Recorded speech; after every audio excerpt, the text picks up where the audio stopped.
Beekeepers will need to move their colonies around sometimes. For example, if you have bought a colony off somebody, you need to transport it home, or maybe they'll deliver it and help you set it up.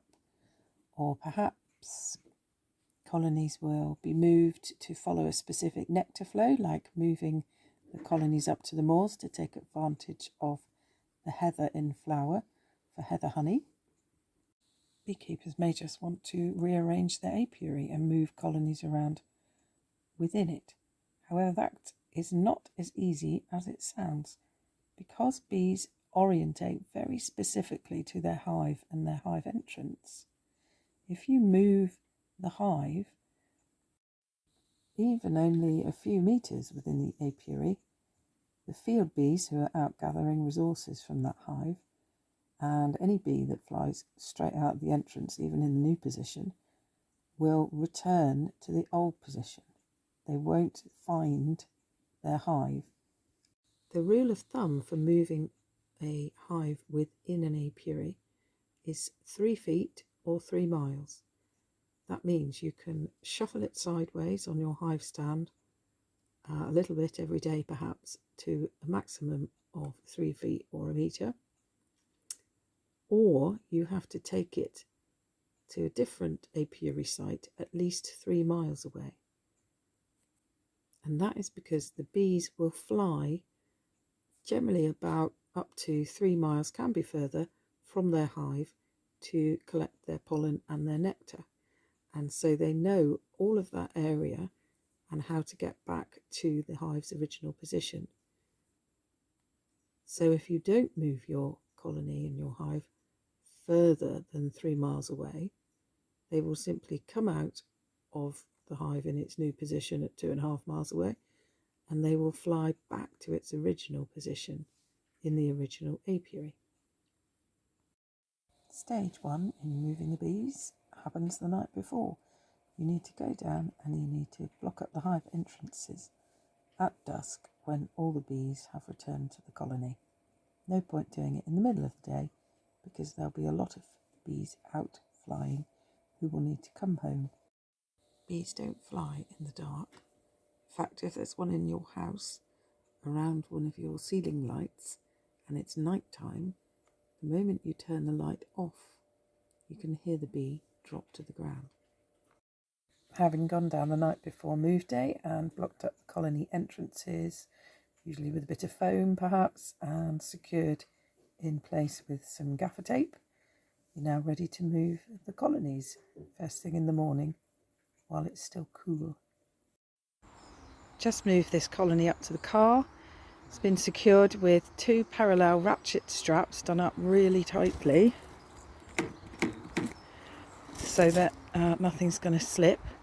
You could have them in a crisscross like a parcel, but because there's a landing board on this colony, on this hive, and it's only held on with a weak little metal bracket, I wouldn't put that kind of tension on it. So parallel straps is the best way to go.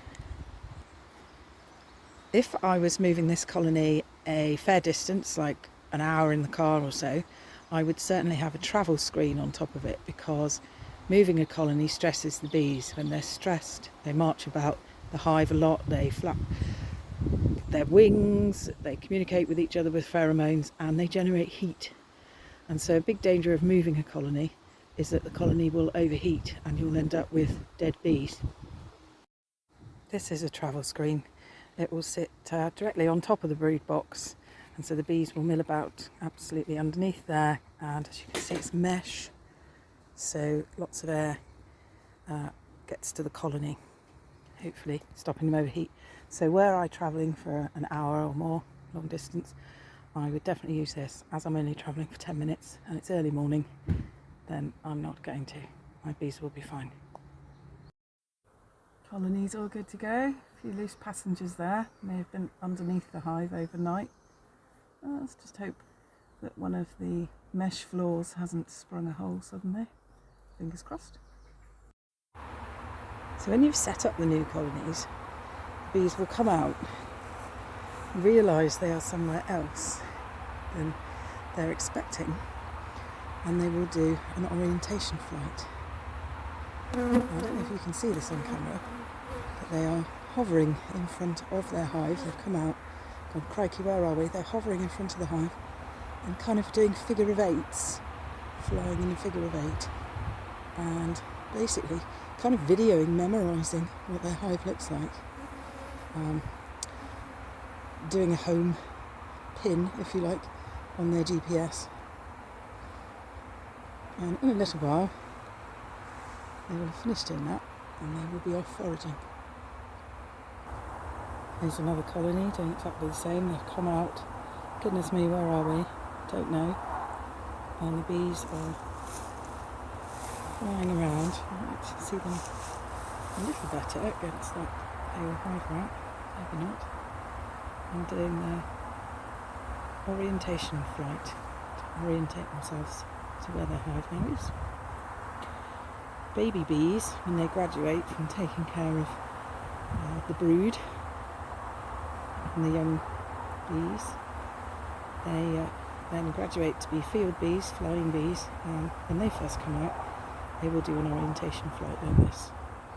Orientation flights, normally, if you haven't just moved your hive, tend to happen sort of midday-ish, sunny after lunch sort of time. And when the bees have settled down, the roofs are put on, the hive wraps are put on, and each hive is ratchet strapped down to its hive stand. Then it's job done.